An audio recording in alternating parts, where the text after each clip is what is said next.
O ministro da Justiça e Segurança Pública, André Mendonça, vai pedir à Polícia Federal que abra inquérito contra Hélio Schwartzman, colunista do jornal Folha de São Paulo. O pedido é uma resposta a um artigo de opinião publicado na terça-feira com o título "Por que torço para que Bolsonaro morra?".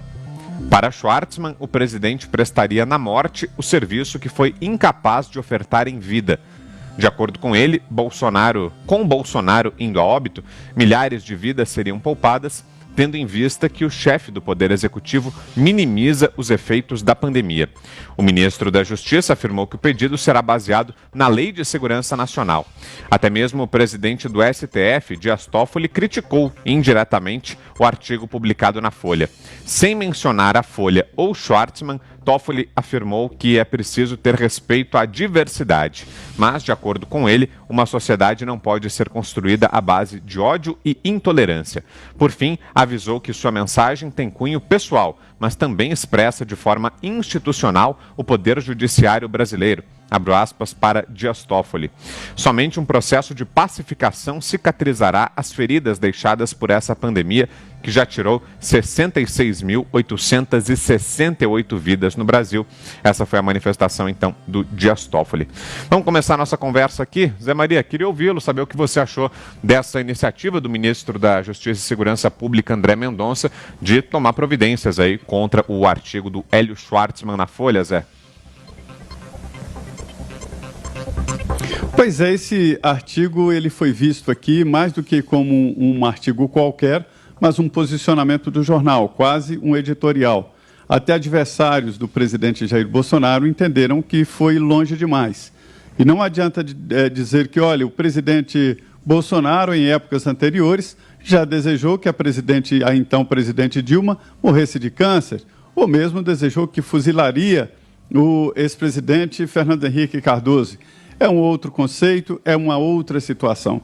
Nós vivemos num país cristão, onde esse tipo de raciocínio é visto como um mau agouro da pior maneira possível e na pior situação. Não é nenhum aspecto subjetivo, mas objetivamente com foco, o presidente Jair Bolsonaro. Eu disse aqui uma certa vez que no governo Collor era a secretária de imprensa Belisa Ribeiro, e nós ficamos surpresos quando vimos uma música muito bonita.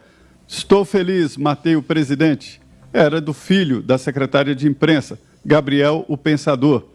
Mas aquilo era uma obra de arte, uma fala de tão abstrata que foi agora a música foi reeditada em um novo momento.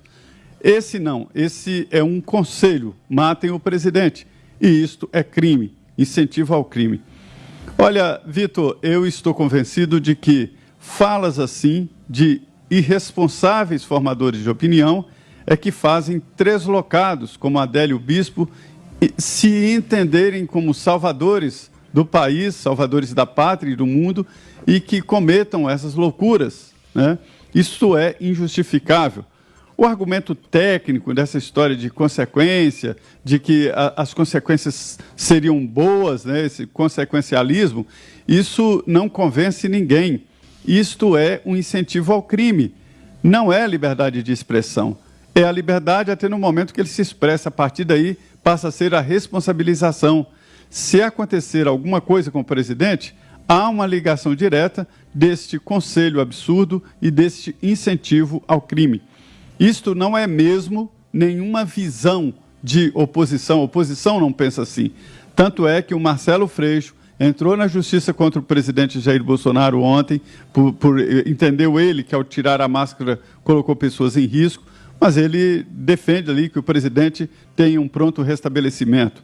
No Brasil, todos os debates, em todas as constituições, foi vetada a pena de morte. Schwartzman, ele condenou o presidente, condenou a morte, né? Isto é um incentivo ao crime. Então, tem razão o ministro da Justiça, André Mendonça, e é assim que se faz, Supremo.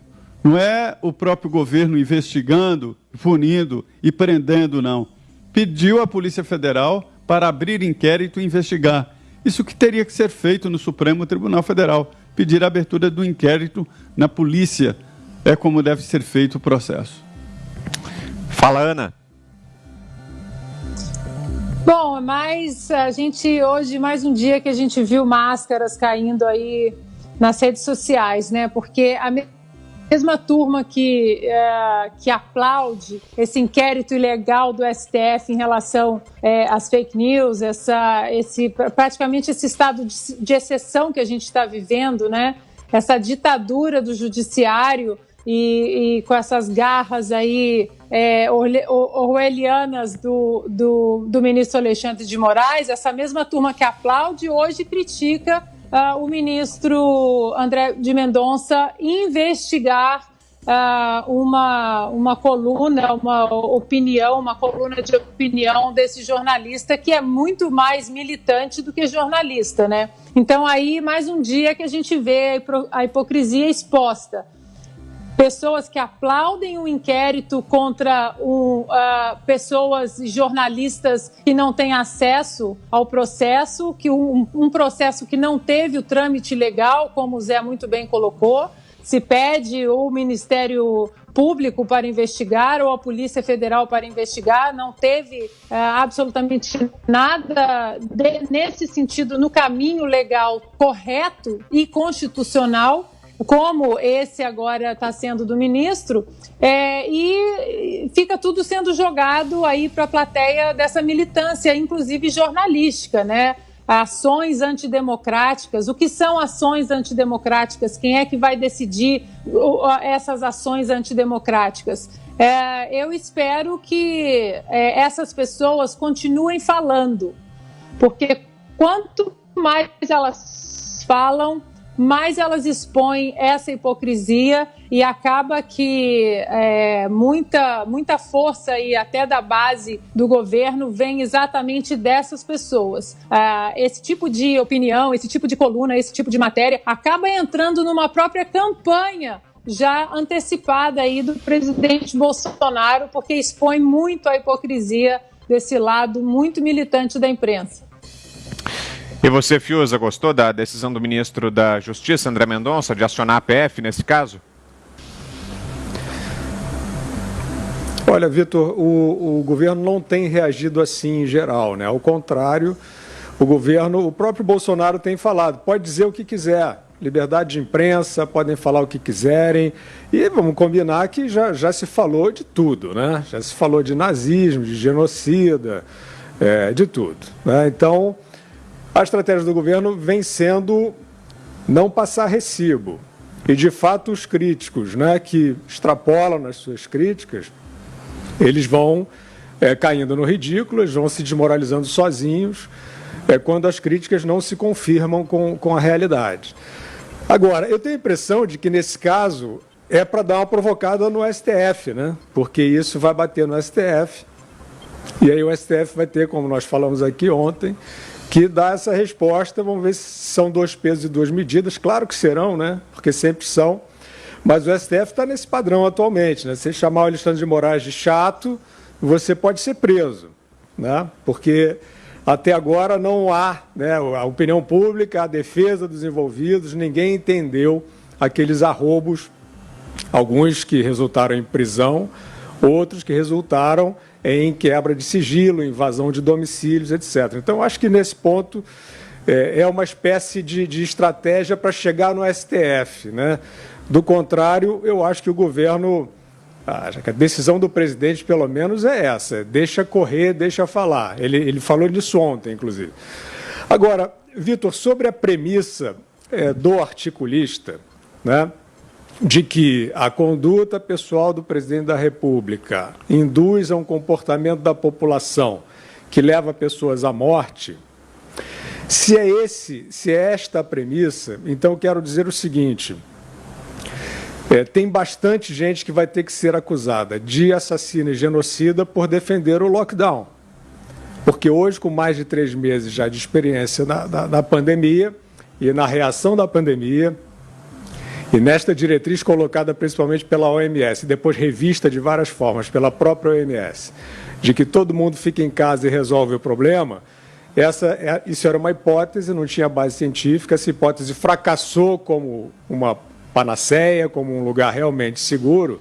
E hoje você já tem vários estudos, vou citar um do Nobel de Química Michael Levitt, que demonstra que a quantidade de vítimas desta ação estranha, arbitrária, obscurantista de prender todo mundo em casa e evitar a circulação de todo mundo, e ao mesmo tempo sem critério, porque alguns circulam, o vírus circula, né, o vírus pode circular. Isso é mais trágico, humanamente falando, do que a própria ação do vírus, né, segundo vários postulados que já estão colocados aí. Então, como é que a gente vai fazer? Né? Quem advoga o lockdown de maneira cega, de uma experiência quase mística, vai ter que ser questionado também por colocar vidas em risco, ou eventualmente por perdas de vidas. Então, aquilo ali foi uma tentativa de lógica desse articulista para falar para a bolha dele, mas que funcionou muito mal, não tem base nem lógica, e agora é isso, ele vai ter que se explicar para a justiça, provavelmente, mas eu acho que a diretriz do governo principal deverá ser essa. Ele vai fazer isso para provocar o STF, mas vai continuar deixando a crítica livre.